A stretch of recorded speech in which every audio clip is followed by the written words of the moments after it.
Hello friends, in this video we're going to discuss what is decision making statement.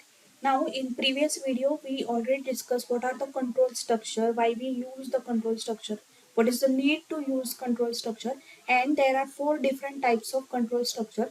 Now here we're going to discuss the first type, that is decision making statements, and this is a part of control structure. Now here we're going to discuss if and if else and nested if else. So how if else is implemented in C programming, and what will be the output in C programming, and how it will execute our program. So that we're going to discuss in this video. So let's.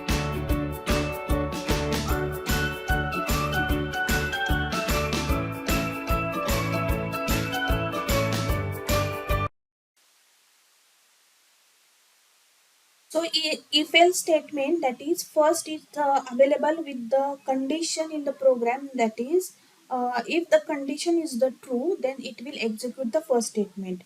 Otherwise it will execute the second condition. That is, if we got the first condition and inside the bracket, this is the syntax of if else.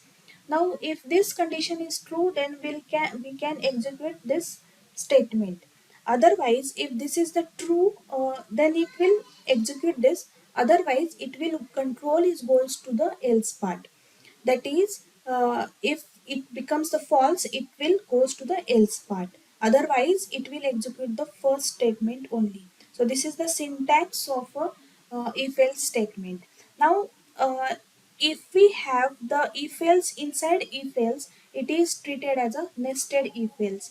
Now let it understand with the one example.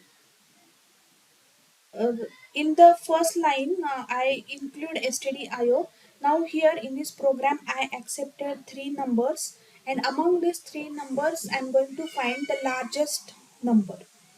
So I have the three inputs, that is number one, number two, and number three, and I scan this as a percent d, and percent d, n1, n2, and n3. Now after the scanning this number, that is I'm taking the input from user. Now this is the simple if statement. Now this if statement, that is it check this condition. If this condition is the true, it will going to execute, or it will going to print the statement. If not, it will check the next condition. If it is true, it will going to print the statement, and if not, it check the third condition sequentially. So here, as this program is, I am going to find the largest number. So first of all, I am going to check this n1 with the rest of the two numbers, that is n1 is greater than n2 or not, or n1 is greater than n3.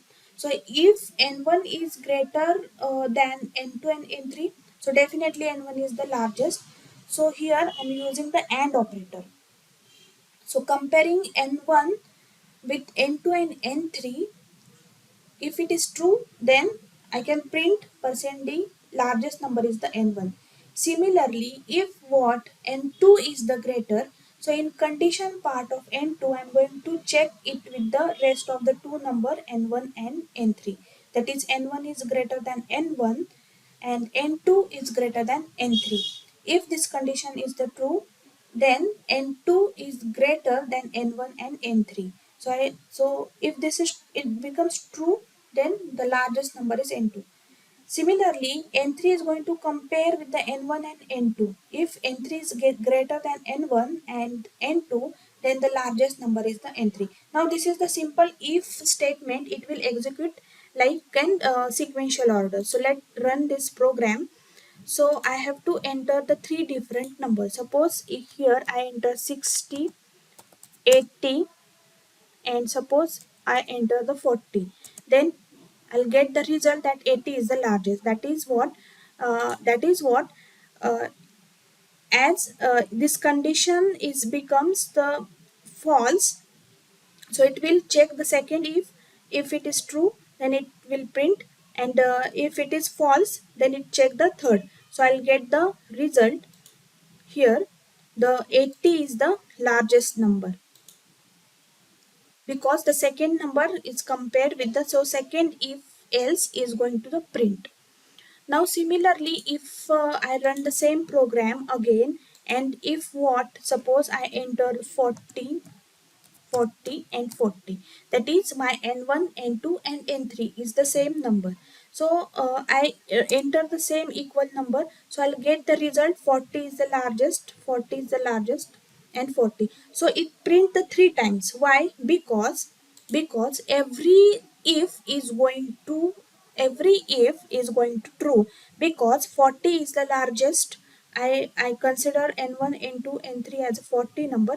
So each if is true, and because of that, I get the output. I'll get the output as a three statement of ifs. So I'll get the output three printf statement I'll get, because there are multiple true of if statement, and it print the all printf statement. But if I want to skip the statement, then I have to use if else, because if the one condition is the true, then other is the false, and if there is else part, it will never goes to the else part if the first statement is the true. So let's understand it with one example here. Now I'll check the same code, or I written the same code, but if I make the changes, that this is the if part, I'll take on the three variables as previous, n1, n2, n3. Now this is the same program. Now if I'm checking the same condition, n1 is the greater, but what if this condition becomes a false? If it is false, it goes to the else part, and in else part again it check the if condition, and if it is true, then it will execute this statement, and if it is false again, then it will goes to this else part, and it will print the result. So let execute this program. Suppose now here I am entering 40, 60 and 80. Now my 80 is the greater, that is n3 is the greater. Now so 80 is the largest number, so I'll get the correct result as a 80 is the greater. So third number is the greater, so it will jump, it will check this first condition, it gives false, then it check the else part, then it comes to the this else part, and I'll get the result that 80 is the largest, that is it will jumps to the else part. Now let's execute the same program again, and I'll check it for the same input, that is if I enter 40, 40, 40 three times. So now here in this program, even though there is n1, n2 and n3 are the same numbers, but I can this compiler can compile the program and give the result in only one line. But before in previous simple if else, it will print the three times, because there is multiple true, but here it gives only once, because here it check at this line, if it is true, then definitely the other is the else. In the other, it will never goes to the else part, it will print this statement, that is 40 is the largest, and this statement becomes the true, then definitely the other one is becomes the false, and the control goes to the out to the, or control terminate to this program, and I'll get the only result that, so I'll get the result only one statement is printed, 40 is the largest number. So there is no need to check, it directly switches to the at the last terminate or at the last curly bracket here. So this is called as a mutual exclusion, and that's why we use the if else. And in the simple if statement, there is a mutual true, and it will print all. And by using else if, we can skip the statement, and our control can be jumps, or compiler control can be jumps directly at the end point. When this first condition is the true, then it consider as a if one is the true, other is definitely false, and that is nothing but the mutual exclusion. So this is the part of if else statement.